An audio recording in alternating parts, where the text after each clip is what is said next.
talking about Kamala. Kamala did an interview yesterday. Okay, Rob, if you want to go to it. During the interview, the interviewer, who was just on Bill Maher defending Kamala Harris, and you have to see what she said on Bill Maher. But then let's first do this one. And then in this question, I think she asks, you're saying you're going to raise corporate taxes, but what if you don't have Senate? What if you don't have Congress? How are you going to do it? Listen to her answer. Go ahead. Expanding that child tax credit, or you mentioned housing before, giving that extra money for a first home. If you can't raise corporate taxes, or if GOP takes control of the Senate, where do you get the money to do that? Do you still go forward with those plans and borrow? Well, but we're going to have to raise corporate taxes, and we're going to have to make sure that the biggest corporations and billionaires pay their fair share. That's just it. It's about paying. Hey guys, Euro-conservative perspective here. It's a Saturday night and I'm about 4 glasses deep into a bottle of cheap French rosé because I had to steel myself to listen to these interviews, to this interview with Kamala Harris, which is just ludicrous. So we're on the Valuetainment podcast right now. Patrick Bet-David and his co-hosts are about to comment on this softball interview with Kamala Harris. I believe is this her first interview? Supposed hard-hitting interview she's being given by somebody at MSNBC. Anyway, let's see what they have to say, but spoiler alert, I don't think I'm going to be impressed. Their fair share. That's not an answer. Expanding You're that running child for president. Well, you sound like a dictator. We're going to have to. Yeah. Right? She's asking you, how are you going to do it? Rob, can you pull the clip, if you have it, with her debriefing after the interview where she says, honest, that's the one right there. If you could play this clip. So she's not being interviewed afterwards saying, so how was it? Go ahead. I love that answer. I do, but here's what's a little tricky. She doesn't answer the question around if the GOP is controlling the Senate, if she can't raise corporate taxes, where is she going to get the money from? To expand the child tax credit and do all the things she wants to do. And she says, we just have to do it. And that's great, and that's a campaign promise. But the issue is, if it means we're just going to borrow again, then what we're doing is we're just never addressing the deficit. And back in the days when you were a proud Republican, debts and deficits mattered. Rob, and then go to her, Stephanie Rule, on Bill Maher. Mm-hmm. Go to her on Bill Maher. Yeah, right there. Right there. That's the one. You just had it. Right there, right there. Okay. Go for it. Watch this exchange. Ask Kamala, say, are you for a Palestinian state if Hamas is going to run that state?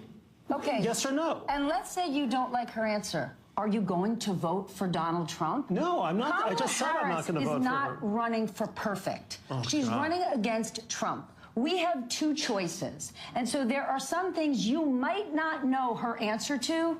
And in 2024, unlike 2016 for a lot of the American people, we know exactly what Trump will do, who he is, and the kind of threat he is to democracy. I don't know. Oh, we have to play one of these drinking games where every time they say threat to democracy, you take a drink. Oh, just how drunk would we get? That would be an awesome drinking game. Yeah, a threat to democracy. Well, she kind of made a good point, to be honest. This is the interviewer, I guess. These people, no matter how useless Kamala Harris is, they're not going to vote for Trump. That's just the truth. So fair enough. That's a reasonable point. This guy, on the other hand, he is asking reasonable questions. Seems like the voters should at least have an idea of what this woman stands for. Would that be too much to ask? Apparently it is. If you want to know Trump's stance, Trump, love him or hate him, but he goes out on the campaign trail, he has his rallies, he says things that ruffle a lot of feathers, but he also says things to get his base all fired up. And if you want to know his actual positions, Jesus, just go on his website. I think they're all there. Doesn't Kamala Harris have a website which has her positions? Probably not. She has no idea. She's probably trying to decide. God, fresh democracy. Here we go. Oh, applause break from the dumbest brainwashed audience. With Kamala, Dumb. we don't know her answer to anything, okay? But you know And I his think answer to everything. And that's why I would never vote for him, and people should vote for him. But people also are expected to have some idea of what the program is of the person you're supposed to vote for. You're just not supposed to say, well, you have to vote for Y because X is this, that, and the other. Let's find out a little bit more. And I don't think it's a lot to ask her to sit down for a real interview. 90 people in the audience are awake. Within the Democrat Party, you are not allowed to be a rational opponent of Trump. Then You have I would to just be- say to that, when you move to Nirvana, give me your real estate broker's number and I'll be your next door neighbor. We don't live there. Oh, God. Bill Maher. Like, Tom, what do you think? What do you think about the whole Kamala question from the beginning? Economy, what are you going to do? We have to, and into all this stuff. Well, there's two problems. That was actually a hilarious comment. When you move to Nirvana, give me your real estate broker's number because I want to move there. Yeah, the whole leftist project, leftism, liberalism, progressivism, is to create utopia on earth. But of course, when you try to create utopia on earth, you simply create hell. Yeah, the road to hell is paved with good intentions. You cannot create utopia on earth. It is literally a satanic project. Forgive me for if you think I'm being religious. It is satanic. You cannot, there is no such thing as utopia on earth. You do the best for yourself, you do the best for your family and your community. You do not try to repair and fix the world. It is a fallen place. So this whole Nirvana thing. Okay, let's see what Patrick Bet-David on the Valuetainment Podcast and his co-hosts have to say about this. Here, and I just made the point about, I won't belabor it, about the reporter. You're not allowed to be a rational opponent of Trump, meaning you can't be an opponent of Trump and be rational about any criticism of Kamala Harris, because Stephanie Ruhle there is embarrassing and embarrassed herself. She's definitely a little ticked the way she's being attacked for how she conducted the interview. But on the other side, I'm sitting here wondering, did Kamala Harris understand how government really works in that moment? Did she have a rational thought about that? Because I remember Clinton having to work with Republican Congress. And Clinton, who came up and said, look, we're going to have to make some compromise. We're going to have to negotiate point by point. And there's things that they want. We have to get this. So I have to work through that Congress to make it happen. He knew. And this is after Lewinsky in his second term, where he was a real economic centrist. And so you would hear it from there. You don't hear it from her. She's like, we just have to get it done. And she goes back to the campaign things. It just shows a very vacuous, vapid, shallow, uninformed candidate who's not coming out with anything that sounds like a reasoned approach.